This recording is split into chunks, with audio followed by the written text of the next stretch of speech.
महाभारत का युद्ध समाप्त हुआ, द्वारका का विनाश हो गया। तब श्री कृष्ण जंगल में विश्राम कर रहे थे। शिकारी ने भगवान श्री कृष्ण को एक हिरण समझकर उनके पैर में बाण मार दिया। भगवान श्री कृष्ण मुस्कुराए, क्योंकि यह सब पूर्व निर्धारित था। श्री कृष्ण ने शिकारी को क्षमा किया और धरती पर अपना अवतार समाप्त कर दिया। जब भगवान श्री कृष्ण का शरीर अंतर्ध्यान हुआ, तब उनका हृदय नष्ट नहीं हुआ। कई संतों और ग्रंथों के अनुसार वह हृदय धधकता रहा, जलता रहा और एक दिव्य तेज से घिरा रहा, जिसे कोई छू भी नहीं सकता था। यह दिल आकाशीय अग्नि में भी नष्ट नहीं हुआ। सदियों बाद भगवान श्री कृष्ण ने जब अपना शरीर छोड़ा, तो उनका शरीर नहीं मिला। एक भाग नीलमाधव रूप में समुद्र में समा गया।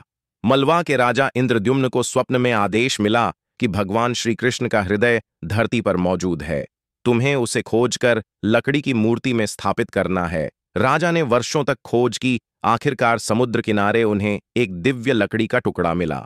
उसी समय मालवा के राजा इंद्रद्युम्न को दोबारा सपना आया। श्रीहरि ने उन्हें पुरी जाकर एक मंदिर बनवाने को कहा। राजा इंद्रद्युम्न पुरी पहुंचे, समुद्र तट पर तपस्या करने लगे। बहुत समय बाद समुद्र से एक रहस्यमयी लकड़ी का लट्ठा बहकर आया, जिसे दारू ब्रह्म कहा गया। उसी लकड़ी से भगवान जगन्नाथ, भगवान बलभद्र और भगवान सुभद्रा की मूर्तियां बननी थीं। एक दिन एक रहस्यमय वृद्ध स्वयं भगवान विश्वकर्मा राजा के सामने आया और कहा, मैं मूर्ति बना सकता हूं, लेकिन एक शर्त है, जब तक काम पूरा न हो कोई दरवाजा नहीं खोलेगा। राजा मान गए। दिन बीते, अंदर से कोई आवाज नहीं आई। रानी को लगा बढ़ई मर गया होगा। राजा ने दरवाजा खोल दिया। भीतर देखा मूर्तियां अधूरी थीं, न हाथ न पैर। राजा दुखी हुए। तभी एक आकाशवाणी हुई, हे राजन, यह हमारे दिव्य रूप हैं, हमारे हाथ पैर नहीं, परंतु हम पूरे हैं। यही रूप अब पूजा जाएगा। हम हैं भगवान जगन्नाथ, काले रंग में भगवान श्री कृष्ण का रूप हैं। भगवान बलभद्र जी सफेद रंग में भगवान बलराम हैं। भगवान सुभद्रा पीले रंग में भगवान श्री कृष्ण की बहन। इनकी आंखें बड़ी हैं, जो दर्शाती हैं कि भगवान हर जीव पर नजर रखते हैं। बिना हाथ पैरों के ये मूर्तियां दर्शाती हैं कि ईश्वर को कोई आकार नहीं बांध सकता। भगवान जगन्नाथ की मूर्ति चमत्कारी रहस्यमयी है। मूर्ति अधूरा लगता है, हर हिस्से में एक गहरा राज छिपा है। भगवान जगन्नाथ की मूर्ति के अंदर ब्रह्मा पदार्थ, एक दिव्य शक्ति छिपी हुई है, आज तक किसी ने नहीं देखा है। मूर्तियां उनमें दैवीय शक्ति आ गई थीं। मूर्ति बिना हृदय के धड़कती है। हर 12-19 साल में एक बार जब भी मूर्ति बदली जाती है, तो पूरे मंदिर को काले कपड़े से ढक दिया जाता है। यह प्रक्रिया रात में होती है।